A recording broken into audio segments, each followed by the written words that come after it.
trop tôt.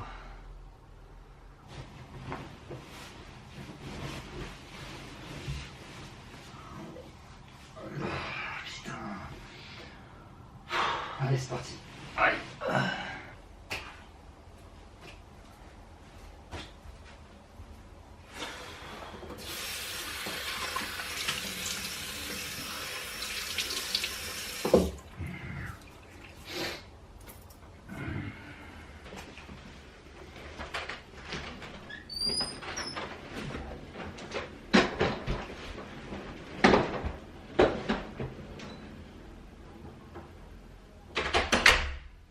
Et salut à tous, on se retrouve aujourd'hui à l'aéroport de Charles de Gaulle. Alors il est très tôt, on part pour une petite balade, mais avant tout ça je vais prendre un café parce que là, si je prends pas de café maintenant, je crois que je vais tomber parce que j'ai dû dormir à peu près 2 heures cette nuit. Allez, c'est parti.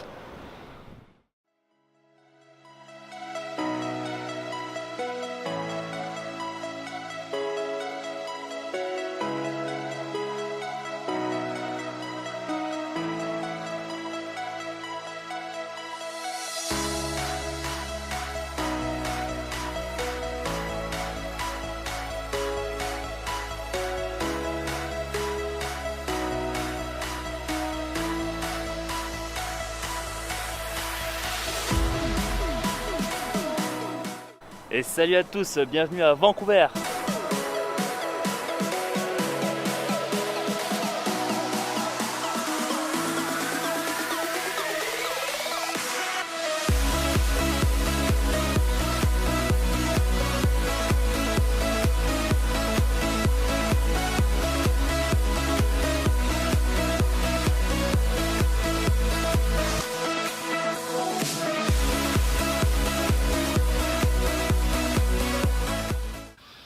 Bon, je suis sur la plage de Vancouver, donc comme vous pouvez le voir, c'est peut-être pas trop le moment d'aller piquer une tête ni de bronzer.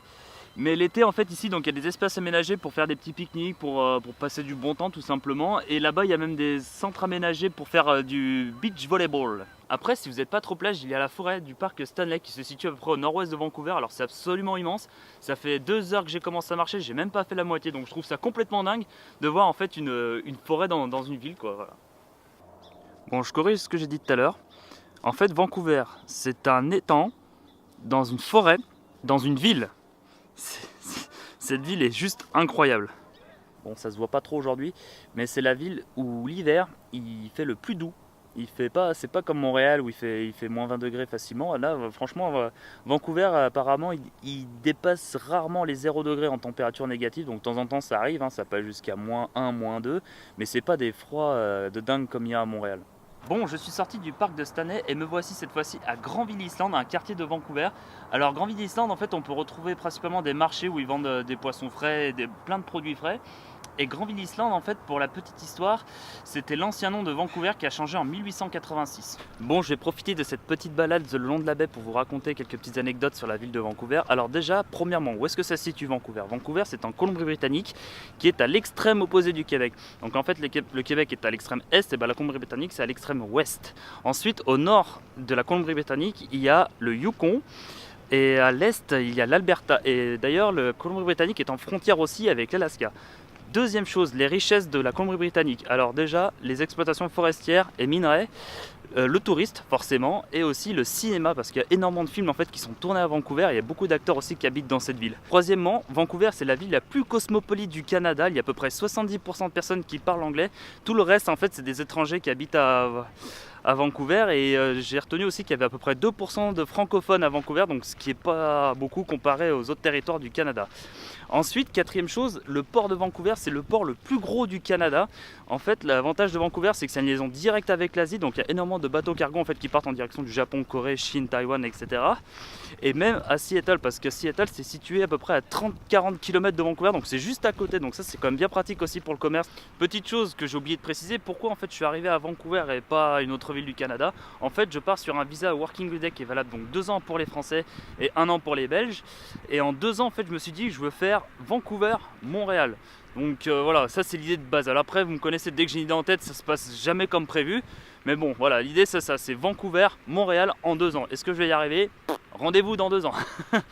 bien avant l'arrivée des Russes, des Espagnols et des Anglais au Canada et tout particulièrement en Colombie-Britannique, la Colombie-Britannique était occupée par un peuple amérindien, les aborigènes, au XVIIIe siècle. Et depuis quelques années, le gouvernement canadien a mis en place des totems, des vestiges, enfin des souvenirs des anciennes civilisations. Il existe aussi d'ailleurs des petites activités qu'on peut faire à travers la Colombie-Britannique en rapport justement avec les Indoorigènes. Bon, je m'excuse d'avance, j'ai de plus en plus de mal à parler parce qu'il faut dire qu'avec ma nuit de 2 heures, les 12 heures d'avion, et là j'ai moins 9 heures de décalage horaire par rapport à la France, alors autant dire que je suis fatigué.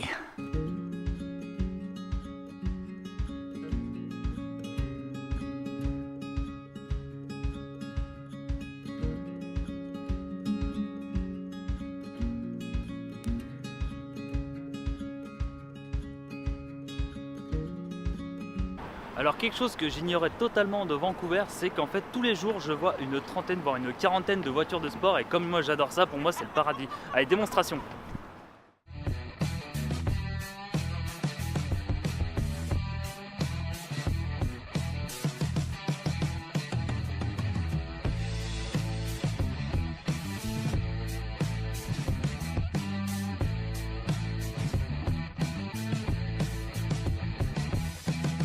Me voilà de retour en ville et cette fois-ci je suis très exactement au port de Vancouver pour vous faire voir quelque chose typiquement canadien. Allez, c'est parti. Et bien voilà, nous y sommes. Je suis donc au centre aéronautique de Vancouver et c'est là où il y a tous les clubs d'hydravion de la ville.